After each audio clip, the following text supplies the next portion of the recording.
Alors bonjour à tous.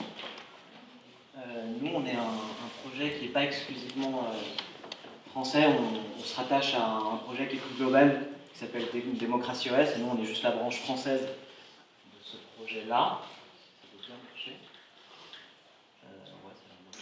Ça sera un petit mais c'est pas grave. Du coup on est une association, donc loi 1901, et on s'attache à essayer de faire connaître un outil qui s'appelle Démocratie OS, qui est une plateforme de participation citoyenne, et essayer de faciliter son usage en France.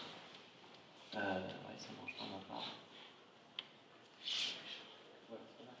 Ok. Et donc, alors, du coup, Démocratie OS, on s'est fixé deux missions.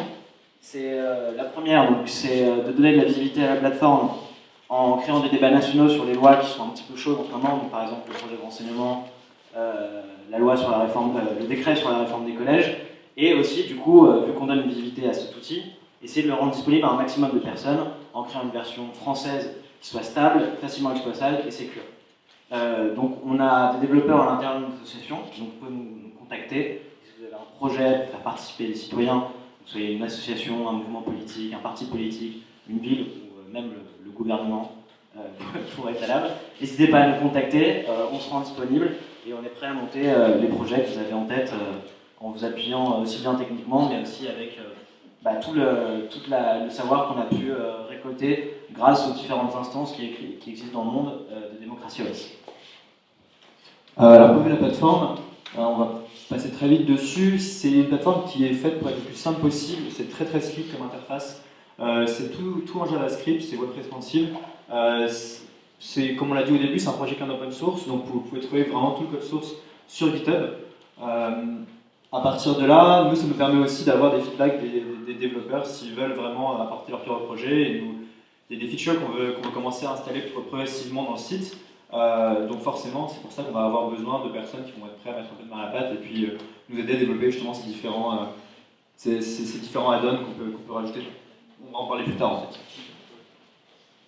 Alors, Démocratie OS, c'est le choix de l'open source pour le decision making. Je vous parlais du fait que c'est un projet global, dans le sens où il y a plus de 700 contributeurs sur la branche GitHub globale depuis maintenant presque 3 ans. Et c'est pas seulement le code qui est open source, c'est la marque, donc Démocratie OS, qui existe maintenant au Costa Rica, en France, au Pérou, en Inde et au Chili. Mais c'est aussi le parti, où il y a toute une documentation qui explique leur action. Bon, c'est en anglais, on est en train de le traduire d'ailleurs si vous voulez nous aider. Et qui a été répliqué donc, à Seattle et dans différentes provinces en Argentine. Démocratie OS dans le monde, c'est utilisé aujourd'hui par plus de 30 organisations institutionnelles. Donc, il y a le gouvernement du Mexique qui l'utilise pour sa politique d'open data. Il y a plusieurs villes aux États-Unis qui l'utilisent pour consulter leurs citoyens. Il y a la législature de Buenos Aires et plusieurs mairies qui l'utilisent et des mouvements citoyens. Donc vous pouvez voir la petite carte des implémentations géographiques et l'adoption de la techno qui se fait de plus en plus rapide. Dans le monde, donc quelques chiffres pour donner un peu une idée du projet.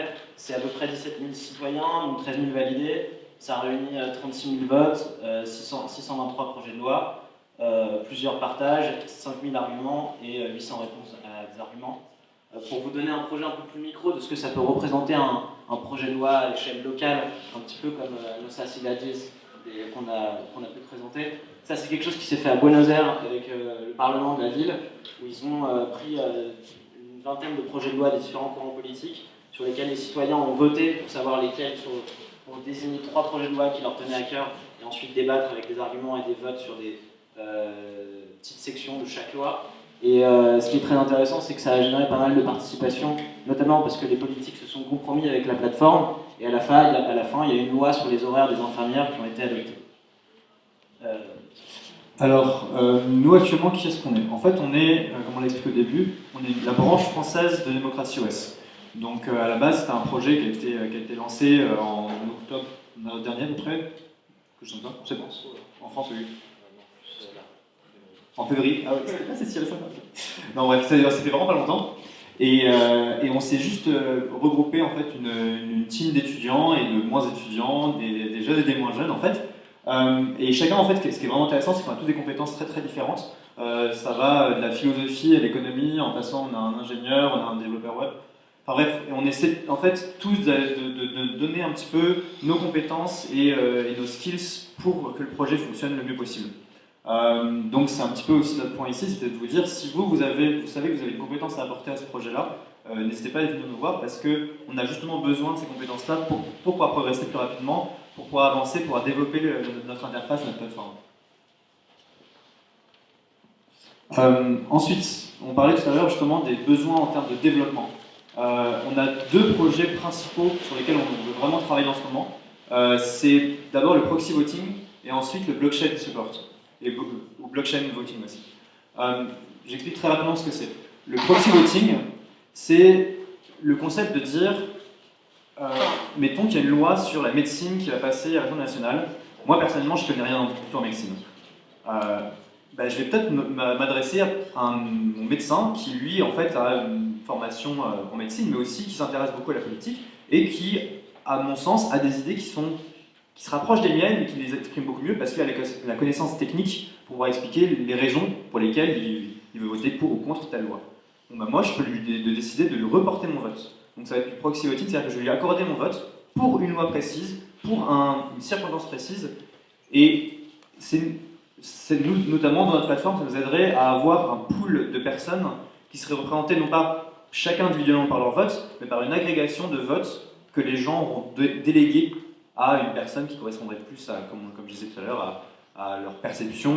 Et encore une fois, ça peut être sur une loi précise, ça peut être selon certaines circonstances précises. Le deuxième chantier qu'on a, et qui est à mon sens le plus important et surtout celui qui permettra de le développer au mieux notre plateforme, c'est le blockchain voting. Blockchain voting, c'est un système qui est en train d'être développé. En ce moment, il y a un parti en Australie qui est notamment en train de se lancer, basé sur ce concept-là, qui est en fait une sécurisation maximale, avec des gros guillemets, du vote en ligne. Et en fait, c'est ça qui pourrait nous apporter, Démocratie OS, un certain standing dans la vie politique, parce que pour l'instant, il n'y a pas de solution qui existe pour avoir des votes qui soient faciles pour tout le monde, et surtout qui soient sécuritaires en ligne, et notamment avec toutes les questions d'anonymat, toutes les questions de privacy, etc. Nous, on cherche à développer ça, on a déjà pas mal de pistes, et donc c'est ça, on est en train de travailler là-dessus. Heureusement, nos amis australiens sont open source aussi, donc on va aller pêcher chez eux. Ça, c'est les projets qu'on a en ce moment, donc je ne sais pas si vous avez vu passer ça, on avait lancé des instances de débat sur la loi le projet de loi de renseignement et la réforme des collèges. Le renseignement, c'est fini maintenant, mais je vous invite à aller voir le débat sur le décret de réforme des collèges sur collège.democratieos.eu. On a pas mal de choses dans le pipeline, même si on est assez jeune, l'organisation grossit assez rapidement. On sera bientôt 20. On va lancer un débat sur le climat, peut-être mondial et avec une dynamique française qui s'inclura dans quelque chose de plus global au niveau des différentes démocraties OS qui existent. On essaye d'apporter aussi aux universités, aux associations étudiantes. On a une première ville qui désire collaborer avec nous, qui est la ville de Nanterre, qui a une très forte histoire en termes de participation citoyenne, parce que c'est eux qui ont créé les conseils de quartier. Et on est déjà rapproché avec plusieurs partis politiques, notamment Parti Pirate et la Nouvelle Donne, qui sont intéressés et avec qui on va probablement faire des tests dans quelques temps. Donc, Et enfin, nos besoins, on en a énormément, encore une fois, on a besoin de nos compétences. Donc ça va du développeur jusqu'à les utilisateurs, tout simplement, qui sont tous les citoyens qui sont concernés en fait, mais également tout ce qui est le porteur de projet. Donc si vous avez une association, vous avez une organisation qui veut intégrer ce système de vote, ce système de commentaires, ce système de... en fait, c'est, comment dire, mettre à plat un peu la structure et permettre que chacun ait une voix au sein de la structure. Et on sera très intéressé à travailler avec vous et à vous apporter tout le soutien qu'on peut avoir sur notre plateforme. Et pour nous contacter, c'est très simple. Vous avez soit l'adresse contact@democratieos.eu, notre Twitter ici, ou alors notre page Facebook. Voilà, merci beaucoup.